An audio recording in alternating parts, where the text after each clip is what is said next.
Salut tout le monde, aujourd'hui on se retrouve pour découvrir un outil pour arrêter de faire des mock-ups non seulement pas très beaux et de passer surtout plein de temps à trouver justement des mock-ups, des templates sur Photoshop, sur je sais pas quel logiciel, sur Figma. Là, c'est vraiment super simple, il y a juste à aller sur shots.so, donc c'est un outil qui est vraiment pas mal, qui existe depuis pas mal de temps, donc en plus je l'ai vu se construire, je suis assez fan, c'est pour ça que je vous en parle ici.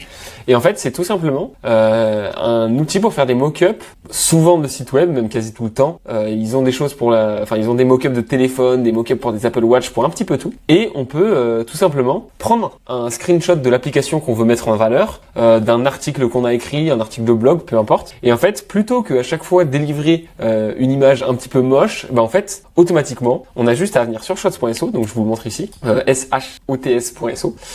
Et on vient coller ou alors rechercher son image sur son ordi. Donc là, j'avais déjà préparé pour la vidéo une petite capture d'écran de module. Et donc vous voyez, je l'ai juste tout simplement collé et on peut venir choisir plusieurs paramètres. Donc il y a plusieurs stacks. Voilà, moi un preset par exemple que j'aime bien, c'est celui-là. On peut venir changer la taille, changer la rondeur des angles. Vous voyez juste ici. Enfin voilà, il y a vraiment pas mal de paramètres honnêtement. Donc là-dessus, vous pouvez aller sur l'outil et vous amuser un petit peu avec. Moi, je vais vous montrer que brièvement ce qu'il y a. Et ensuite, il y a un deuxième paramètre. Donc, comme je l'ai dit, soit on peut choisir une image comme ça, soit on peut venir évidemment choisir le device que vous voulez. Donc, si par exemple, on prend un MacBook Air M2 en Starlight, voilà, avec toujours l'image du mock-up qu'on a collé au tout début. Vous voyez, il y a des dispositions qui ont déjà été faites, qui marchent plutôt bien en fonction de ce qu'on met en avant. Nous, on va choisir quelque chose d'assez simple. Donc, sur le côté là, par exemple, sachant que tout est paramétrable évidemment. Et ce qui est important, c'est qu'on peut venir aussi très facilement changer le fond.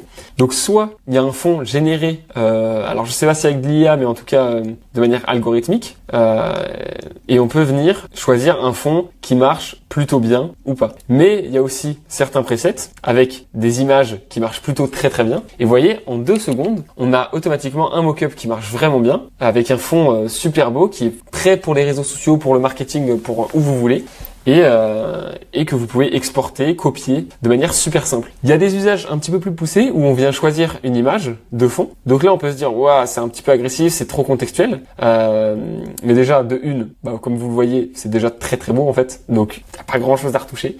C'est-à-dire que là, vous voyez, il y a déjà quelque chose que j'exporte et qui fonctionne très très bien. Donc, comme je le disais, on peut venir évidemment changer les différents layouts pour que ça soit plus justement un desktop, un iPhone, n'importe quel autre téléphone ou autre. Mais le plus important reste encore une fois qu'on vient choisir le fond. Et il y a un effet qui est assez cool, c'est justement le fond que tu mets et tu peux automatiquement flouter l'arrière-plan et mettre du noise. Et ça, c'est un effet qui marche plutôt bien, quoi. En plus du noise et du blur sur l'arrière-plan, on peut venir ajouter une ombre où on vient définir l'opacité et automatiquement en fait on se retrouve avec un mock-up qui de base était un petit peu plat, donc une simple image, à automatiquement une image bien avancée avec de l'ombre, un background qui est vraiment magnifique. Donc là c'est une couleur que j'ai choisie, mais je peux choisir une autre couleur, vous voyez, comme ça. Voilà, moi ça c'est par exemple un preset que j'aime assez bien, efficace, copier-collable en 2 secondes, vous voyez, avec de la 3D aussi on peut aussi rajouter 2 images, donc vraiment il y a énormément de dispositions possibles. Donc je vous invite à explorer l'outil, c'est très facile à prendre en main,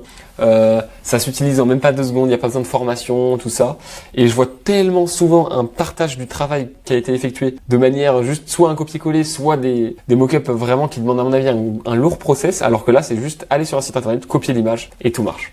Voilà, si vous aimez des petits sites comme ça que je vous partage, n'hésitez pas encore une fois à vous abonner si vous n'êtes pas encore déjà abonné à la chaîne, et je vous dis à la prochaine. Ciao ciao.